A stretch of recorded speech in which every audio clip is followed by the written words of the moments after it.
বাবার নিথর দেহ বাড়িতে রেখে এসএসসি পরীক্ষা দিতে গিয়েছিলেন পটুয়াখালীর মারিয়া আক্তার। সেদিন পরীক্ষা দেওয়ার সময় সাদা খাতার বদলে কাফনের কাপড়ে মোড়ানো বাবার মুখটি তার চোখের সামনে বারবার ভেসে উঠছিল। কলম চালাতে গিয়ে বারবার থমকে যাচ্ছিলেন তিনি। এবার পরীক্ষার ফল দেখে কান্নায় ভেঙে পড়লেন সেই মারিয়া।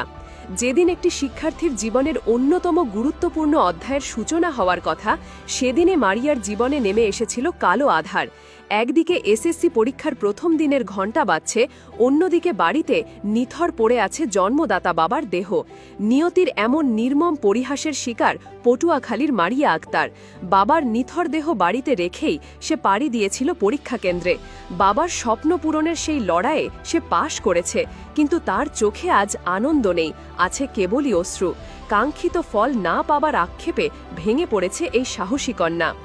বৃহস্পতিবার দেশব্যাপী এসএসসি পরীক্ষার ফল প্রকাশিত হয়।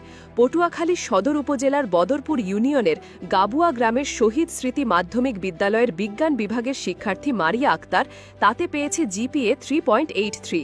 এই ফল হয়তো অনেকের কাছেই সন্তোষজনক, কিন্তু মারিয়ার কাছে এটি তার বাবার স্বপ্নের প্রতি সুবিচার করতে না পারার এক নিদারুণ কষ্ট। ফলাফল হাতে পেয়ে তাই কান্নায় ভেঙে পড়ে সে। এর আগে গত 10 এপ্রিল থেকে শুরু হয়েছিল সারা দেশের এসএসসি পরীক্ষা, আর 10টা পরীক্ষার্থীর মতোই মারিয়ার প্রস্তুতি ছিল তুঙ্গে। বাবা মামুন হাওলাদার মেয়ের পরীক্ষার সব প্রস্তুতি গুছিয়ে দিয়েছিলেন, কিন্তু ভোরবেলা হঠাৎই সব ওলটপালট হয়ে যায়। হৃদরোগে আক্রান্ত হয়ে না ফেরার দেশে চলে যান মামুন হাওলাদার। যে বাবা মেয়েকে ডাক্তার বানানোর স্বপ্ন দেখতেন, তিনিই মেয়ের জীবনের সবচেয়ে বড় পরীক্ষার দিনটিতে তাকে একা করে দিয়ে চলে গেলেন। বাড়িতে কান্নার রোল, স্বজনদের আহাজারি, এমন শোকের সাগরে দাঁড়িয়ে মারিয়ার পক্ষে সিদ্ধান্ত নেওয়া ছিল প্রায় অসম্ভব। একদিকে বাবার নিথর দেহ, অন্যদিকে পরীক্ষার প্রবেশপত্র। এক হাতে চোখের জল মুছে অন্য হাতে সে তুলে নিয়েছিল কলম আর প্রবেশপত্র। বাবার স্বপ্নকে সত্যি করার এক অদম্য জেদ তাকে টেনে নিয়ে গিয়েছিল পরীক্ষা কেন্দ্রে। হৃদয় বিদারক সেই মুহূর্তে বাংলা প্রথম পত্র পরীক্ষায় অংশ নিয়েছিল সে।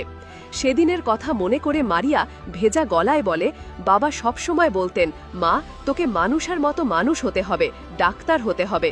বাবা সেই স্বপ্নটাকেই আমি নিজের স্বপ্ন বানিয়েছিলাম। সেদিন সকালে যখন বাবা চলে গেলেন, আমার পৃথিবীটাই যেন থেমে গিয়েছিল। কিন্তু মনে হচ্ছিল আমি যদি পরীক্ষা না দিই তাহলে বাবার আত্মা কষ্ট পাবে, তাই তার নিথর দেহ বাড়িতে রেখেই কেন্দ্রে গিয়েছিলাম। কিন্তু এই শোক আমি সামলাতে পারিনি। যেভাবে প্রস্তুতি নিয়েছিলাম সেভাবে পরীক্ষাগুলো দিতে পারিনি। আজ ফল পেয়ে মনে হচ্ছে আমি বাবার স্বপ্নটা পূরণ করতে পারলাম না, তাই খুব খারাপ লাগছে।